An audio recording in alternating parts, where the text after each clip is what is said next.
Don't forget to post your look. The fusion contest is heating up. Have you shared your entry yet? Style click post tag at Srinidhi Silks. Let the votes see your creative spark.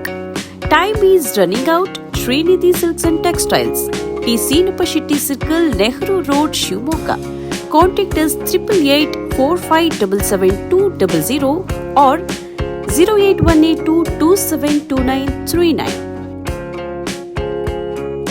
Shivamogga ನಗರದ ಪ್ರಖ್ಯಾತ ಶಿಕ್ಷಣ ಸಂಸ್ಥೆಯಾದ Swami Vivekananda international ಸಮೂಹ ಸಂಸ್ಥೆ ವತಿಯಿಂದ ಸಮಾಜ ಸೇವೆಯ ಉದ್ದೇಶದಿಂದ ವಿವೇಕಾನಂದ ಫೌಂಡೇಶನ್ ಎಂಬ ಸಂಸ್ಥೆಯನ್ನು ಆರಂಭಿಸುತ್ತಿದ್ದೇವೆ ಎಂದು ಸ್ವಾಮಿ ವಿವೇಕಾನಂದ ಸಮೂಹ ಸಂಸ್ಥೆಗಳ ಚೇರ್ಮನ್ ಅನೂಪ್ ಪಟೇಲ್ ತಿಳಿಸಿದರು. ಪತ್ರಿಕಾಗೋಷ್ಠಿ ನಡೆಸಿ ಮಾತನಾಡಿದ ಅನೂಪ್ ಪಟೇಲ್, ಸಮಾಜದಿಂದ ಸಮಾಜಕ್ಕಾಗಿ ಎನ್ನುವ ಪರಿಕಲ್ಪನೆಯಲ್ಲಿ ವಿವೇಕಾನಂದ ಫೌಂಡೇಶನ್ ಪ್ರಾರಂಭ ಮಾಡಲಾಗುತ್ತಿದ್ದು, ಇದೇ ಅಕ್ಟೋಬರ್ ತಿಂಗಳ 18ನೇ ತಾರೀಕಿನ ಶನಿವಾರದಂದು ಉದ್ಘಾಟನೆಯಾಗಲಿದೆ. ಸಂಸ್ಥೆಯ ಲೋಗೋ ಕಾರ್ಯಕ್ರಮದ ಉದ್ಘಾಟನೆ ಸಂಸದ ಬಿವೈ ರಾಘವೇಂದ್ರ ನೆರವೇರಿಸಲಿದ್ದು, ಮಾಜಿ ಡಿಸಿಎಂ ಕೆಎಸ್ ಈಶ್ವರಪ್ಪ, ಶಾಸಕರಾದ ಎಸ್ಎನ್ ಚನ್ನಬಸಪ್ಪ ಹಾಗೂ ಡಾ ಧನಂಜಯ ಸರ್ಜಿ ಉಪಸ್ಥಿತಿ ಇರಲಿದೆ ಎಂದು ಸ್ವಾಮಿ ವಿವೇಕಾನಂದ ಇಂಟರ್ನ್ಯಾಷನಲ್ ಸಮೂಹ ಸಂಸ್ಥೆಗಳ ಚೇರ್ಮನ್ ಅನೂಪ್ ಪಟೇಲ್ ತಿಳಿಸಿದರು. ಎಲ್ಲ ಮಾಧ್ಯಮ ಮಿತ್ರರಿಗೆ ನಮಸ್ಕಾರಗಳು. ನನ್ನ ಹೆಸರು ಅನೂಪ್ ಪಟೇಲ್ ಅಂತ ಹೇಳಿ.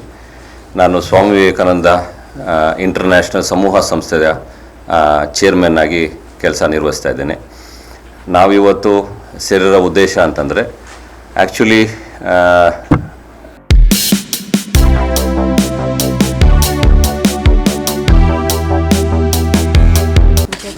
ವಿಜಯ ಕರ್ನಾಟಕ ಆ್ಯಂಡ್ ಬೆಂಗಳೂರು ಮಿರರ್ ಇದರ ಕಡೆಯಿಂದ ನಮಗೆ ಎಕ್ಸಲೆನ್ಸ್ ಆ್ಯಂಡ್ ಆನರ್ ಅವಾರ್ಡ್ ಸಿಕ್ಕಿತ್ತು. ಸೊ ಆ ದೃಷ್ಟಿಯಲ್ಲಿ ಅವಾರ್ಡ್ ಸಿಕ್ಕಿದ ನಂತರ ನಮ್ಮ ಏನು ಸ್ಟಾಫ್ ಇದ್ದಾರೆ ಅವರೆಲ್ಲರೂ ಕೂಡ ಒಂದು ಸಮಾರಂಭ ಇಟ್ಕೊಳ್ಳೋಣ ಸರ್, ನಿಮಗೆ ಒಂದು ಅಭಿನಂದನಾ ಸಮಾರಂಭ ಇಟ್ಕೊಳ್ಳೋಣ ಅಂತಂದರು. ಬಟ್ ನಾನು ಅವ್ರಿಗೆ ಹೇಳಿದೆ, ಈ ಸಮಾರಂಭ ಜೊತೆಗೇನೆ ಇದು ಹೆಂಗೂ ಒಂದು ಒಳ್ಳೆ ಸುಕಾರ್ಯ ಇದೆ, ಸತ್ಕಾರ್ಯ ಇದೆ, ಇದ್ರ ಜೊತೆ ಒಂದು ಸ್ವಾಮಿ ವಿವೇಕಾನಂದ ಫೌಂಡೇಶನ್ ಅಂತಲೇ ಒಂದು ಹುಟ್ಟು ಹಾಕಿ ಅದ್ರ ಜೊತೆ ಸಾಮಾಜಿಕವಾಗಿ ಸಮಾಜದಿಂದ ಸಮಾಜಕ್ಕೋಸ್ಕರ ಅಂತ ಹೇಳಿ ಇದು ಆ ಒಂದು ನುಡಿಯ ಒಂದು ಇದ್ರ ಪ್ರೇರೇಪಣೆ ಮೇಲೆ ಇದು ಒಂದು ನಮಗೊಂದು ಟ್ರಿಗರ್ ಪಾಯಿಂಟ್ ಆಗಿತ್ತು, ಯಾವುದು ನಮ್ಮ ಅವಾರ್ಡ್ ಅನ್ನೋದು. ಸೊ ಹಾಗಾಗಿ ಸಮಾಜಕ್ಕೆ ನಾವು ಒಂದು ಪರಿಕಲ್ಪನೆ ತಗೊಂಡು ಸಮಾಜಕ್ಕೆ ಏನನ್ನ ಮಾಡಬೇಕು ಅಂತೇಳಿ ವಿವೇಕಾನಂದ ಫೌಂಡೇಶನ್ನ ನಾವು ಇದನ್ನು ಶುರು ಮಾಡ್ತಾ ಇದ್ದೀವಿ. ಸೊ ತಮ್ಮೆಲ್ಲರ ಸಹಕಾರ ಇರಲಿ ಅಂತೇಳಿ ನಾನು ಕೇಳ್ಕೊತೀನಿ. ಅದೇ 18ನೇ ತಾರೀಕು ಶನಿವಾರದಂದು ಇವರೇನು ಸಮಾರಂಭ ಇಟ್ಕೊಂಡಿದ್ದಾರೆ, ಫಸ್ಟು ವಿವೇಕಾನಂದ ಫೌಂಡೇಶನ್ನ ನಾವು ಅನಾವರಣ ಮಾಡಿಕೊಂಡು ಹಾಗೆಯೇ ಆವತ್ತಿನ ದಿವಸ ಲೋಗೋ ಅಥವಾ ಲಾಂಛನವನ್ನು ಕೂಡ ಅವತ್ತು ಅನಾವರಣ ಮಾಡಲಿದ್ದಾರೆ. ಸೊ ನಮ್ಮಲ್ಲಿ ಟೋಟಲ್ ಬಿವೈ ರಾಘವೇಂದ್ರ ಅವರು ಅಧ್ಯಕ್ಷತೆಯನ್ನು ವಹಿಸ್ಕೊಂಡಿದ್ದಾರೆ, ಉದ್ಘಾಟನೆ ಮಾಡ್ತಾರೆ. ಚನ್ನಬಸಪ್ಪ ಸರ್ ಇರ್ತಾರೆ ಉಪಸ್ಥಿತಿ, ಕೆಎಸ್ ಈಶ್ವರಪ್ಪ ಸರ್ ಇರ್ತಾರೆ, ಹಾಗೆ ಧನಂಜಯ ಸರ್ಜಿ ಅವರು ಇರ್ತಾರೆ, ಶಾರದಾ ಪುರ ನಾಯಕ್ ಅವರಿಗೆ ಕರೆದಿದ್ದೀವಿ, DS ಅರುಣ್ ಸರ್ ಇರ್ತಾರೆ. ಐ ಥಿಂಕ್ ಅವ್ರು ಮೋಸ್ಟ್ ಪ್ರಾಬ್ಲಿ ಬರಲ್ಲ ಅಂತ ಹೇಳಿದ್ರು, ಬಟ್ ಎನಿ ವಿಚ್ ಕೇಸ್ ನಾವು ಅವ್ರಿಗೆ ಕರೆದಿದ್ದೀವಿ. ಸುಂದರೇಶ್ ಸರ್ ಇರ್ತಾರೆ, ಆಮೇಲೆ KB ಪ್ರಸನ್ನ ಕುಮಾರ್, ಹಾಗೆ ಗುರುಮೂರ್ತಿ DSS ಗುರುಮೂರ್ತಿ ಅವರು, ಹಾಗೆ ನಮ್ಮ ಕ್ರಾಂತಿಪ ಮಂಜಣ್ಣ ಅವರು, ಹಾಗೆ ಚಂದ್ರಕಾಂತ್ ಸರ್ ಅವರು, ಹಾಗೆ ನಮ್ಮ ನಾಡು ಶಿವಕುಮಾರ್ ಸರ್ ಅವರು, ಅವರೆಲ್ಲರೂ ಕೂಡ ನಾವು ಶಿವಣ್ಣವ್ರಿಗೂ ಕೂಡ ನಾವು ಈ ಒಂದು ಇದಕ್ಕೆ ಮುಖ್ಯ ಅತಿಥಿಯಾಗಿ ನಾವು ಕರೆದಿದ್ದೇವೆ. ತಾವುಗಳು ದಯವಿಟ್ಟು ಮುಖ್ಯ ಅತಿಥಿ ಥರನೇ ಎಲ್ಲರೂ ಕೂಡ ಬಂದು ನಮಗೆ ಅವತ್ತು ಹಾರೈಸಿ ನಮ್ಮೊಂದಿಗೆ ಇದ್ದು ಈ ಏನು ಸುಸಂದರ್ಭದಲ್ಲಿ ನಾವೇನು ಇದನ್ನು ಮಾಡಬೇಕು ಅಂತ ತೀರ್ಮಾನ ಮಾಡಿದ್ವಿ, ತಮ್ಮೆಲ್ಲರ ಸಹಕಾರ ಬೇಕಂತ ಹೇಳಿ ನಾನು ಕೋರ್ತೇನೆ. ಧನ್ಯವಾದಗಳು sir. Excellence and honour award for the achievement in the field of education and social service ಅಂತ ಹೇಳಿ, ಪ್ಲಸ್ ನಾವೇನು ಮಾಡ್ತಾ ಇದ್ದೀವಿ ಅಂದರೆ ನಮ್ಮ ಮಕ್ಕಳಿಗೆ ಪರಿಸರ ಮೇಲಾಗಲಿ ಸೋಷಿಯಲ್ ಸರ್ವಿಸ್ ಮೇಲಾಗಿ ಮಕ್ಕಳಲ್ಲಿ ಮಾನವೀಯತೆ ಅರಿವು ಅಂತೇಳಿ ನಾವು ಕೂಡ ಅದನ್ನು ಹಮ್ಮಿಕೊಂಡ್ಕೊಂತ ಬರ್ತಾ ಇದ್ವಿ. ಆ ಒಂದು ನಿಟ್ಟಿನಲ್ಲಿ ಅವ್ರು ನಮ್ಮನ್ನು ಗುರುತಿಸಿ ಅದೆಲ್ಲದನ್ನು ಕೂಡ they have studied us and they have called us for the award.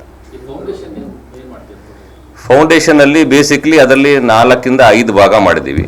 ಒಂದು ಹೆಲ್ತು, ಒಂದು ವಿ ಅನ್ನಪೂರ್ಣ ಅಂತೇಳಿ, ಇನ್ನು ವಿ ಅಂದರೆ ವಿವೇಕಾನಂದ ಅಂತೇಳಿ, ಆಮೇಲೆ ನಮ್ಮ ತಾಯಿಯವರ ಹೆಸರಲ್ಲಿ ಪದ್ಮನಾರಾಯಣ ಸ್ವಾಮಿ ಅಂತೇಳಿ ನಮ್ಮ ತಾಯಿಯವರ ಹೆಸರು, PNS ಸ್ಕಾಲರ್ಶಿಪ್ ಅಂತೇಳಿ ನಾವು ಅದನ್ನು ಅವತ್ತು ಅನಾವರಣ ಮಾಡ್ತಾಯಿದ್ದೀವಿ. ಬಡ ಹೆಣ್ಣು ಮಕ್ಕಳಿಗೆ ನಾವು ನಮ್ಮಲ್ಲಿ ಒಂದು ಸ್ಕ್ರೂಟ್ನಿ ಕಮಿಟಿ ಮಾಡಿದ್ದೀವಿ. ಆ ಸ್ಕ್ರೂಟ್ನಿ ಕಮಿಟಿಯಲ್ಲಿ ಸ್ಕ್ರೂಟ್ನಿ ಮಾಡೋ ನಂತರ ನಿಜವಾಗ್ಲೂ ಅವರು ಅರ್ಹರು ಅಂತ ಏನು ನಮ್ಮಲ್ಲಿ ಇದಾಯಿತು ಅಂತ ಅಂದಾಗ ಅವರಿಗೆ ನಾವು ಫ್ರಮ್ LKG ಟು SSLC ಫ್ರೀಯಾಗಿ ನಾವು ನಮ್ಮ ಶಾಲೆಯಲ್ಲಿ ಓದಿಸುವಂಥ ಒಂದು ಸಂದರ್ಭ. ಪ್ರತಿ ವರ್ಷವೂ 4 ಇಂದ 5 ಇಂಟೇಕನ್ನು ನಾವು ಮಾಡ್ತೇವೆ. ಹಾಗೆಯೇ ಬೇರೆ ಶಾಲೆಗಳಲ್ಲಿ ತುಂಬ ಹಿಂದುಳಿದ ವರ್ಗದಲ್ಲಿ ಅಥವಾ ಆರ್ಥಿಕವಾಗಿ ತುಂಬ ಇದ್ದಿತ್ತು ಅಂದರೆ ಅವ್ರು ಚೆನ್ನಾಗಿ ಓದ್ತಾ ಇದ್ದಾರೆ ಅಂದರೆ ನಾವು PNS ಸ್ಕಾಲರ್ಶಿಪ್ ಅಡಿಯಲ್ಲಿ ಒಂದು ಎಕ್ಸಾಮಿನೇಷನ್ಸ್ ಕೂಡ ಪ್ರತಿ ವರ್ಷವೂ ಮಾಡಬೇಕು ಅಂತೇಳಿ ತೀರ್ಮಾನ ಮಾಡಿದ್ದೀವಿ. ಆ ಎಕ್ಸಾಮಿನೇಷನಲ್ಲಿ ಚೆನ್ನಾಗಿ ಉತ್ತೀರ್ಣ ಆದರು ಅಂದರೆ ಅವ್ರಿಗೂ ಕೂಡ ಕನಿಷ್ಠ 50% ನಾವು ಫೀಸಲ್ಲಿ ನಾವು ಅವರಿಗೆ ರಿಯಾಯಿತಿ ಕೊಡ್ತೀವಿ. ಇನ್ನು ತುಂಬ ಚೆನ್ನಾಗಿದ್ದಾರೆ, ತುಂಬ ಆರ್ಥಿಕವಾಗಿತ್ತು ಅಂದರೆ ನಮ್ಮ ಸ್ಕ್ರೂಟ್ನಿ ಕಮಿಟಿಯಲ್ಲಿ ಅವ್ರನ್ನ ಒಂದ್ಸತಿ ಸ್ಕ್ರೂಟ್ನಿ ಮಾಡಿ ಅವ್ರಿಗೆ ಮುಂಬರುವ ದಿನಗಳಲ್ಲಿ ಯಾವುದೂ ತೊಂದರೆ ಆಗಿಲ್ದಂಗೆ ನೋಡ್ಕೊಳ್ಳೋ ಜವಾಬ್ದಾರಿ ನಮ್ಮ ತಾಯಿಯವರ ಹೆಸರಲ್ಲಿ ಅದು ನೋಡ್ಕೊಳ್ಳೋವಂಥ ಒಂದು ಸಂದರ್ಭವನ್ನು ಮಾಡ್ತೇವೆ. ಸರ್, ಇನ್ಸ್ಟಿಟ್ಯೂಷನ್ ನಮ್ಮದು ಟೋಟಲ್ 4 ಇನ್ಸ್ಟಿಟ್ಯೂಷನ್ಸ್ ಇದೆ. ರವೀಂದ್ರ ನಗರ, ವಿನೋಬ್ ನಗರ, OT ರೋಡು ಮತ್ತು ಸಿರಸಿ. ಸೊ ಈಗ ಮುಂಬರುವ ದಿನದಲ್ಲೂ ಕೂಡ we are planning to open CBSE ಮತ್ತು CBSE ಓಪನ್ ಮಾಡಬೇಕು ಅಂತ ಇದ್ದೀವಿ. ಬಟ್ ನಾಟ್ ಆ್ಯಸ್ ಫಾರ್ ಇವತ್ತಿಗೆ ಈ 4 ಶಾಲೆ ಟೋಟಲ್ ಸ್ಟ್ರೆಂತ್ ಬಂದ್ಬಿಟ್ಟು 2,000+ ಜನ ಮಕ್ಕಳಿದ್ದಾರೆ, 150 ಜನ ಟೀಚರ್ಸ್ ಇದ್ದಾರೆ, ಸಿಬ್ಬಂದಿಗಳಿದ್ದಾರೆ.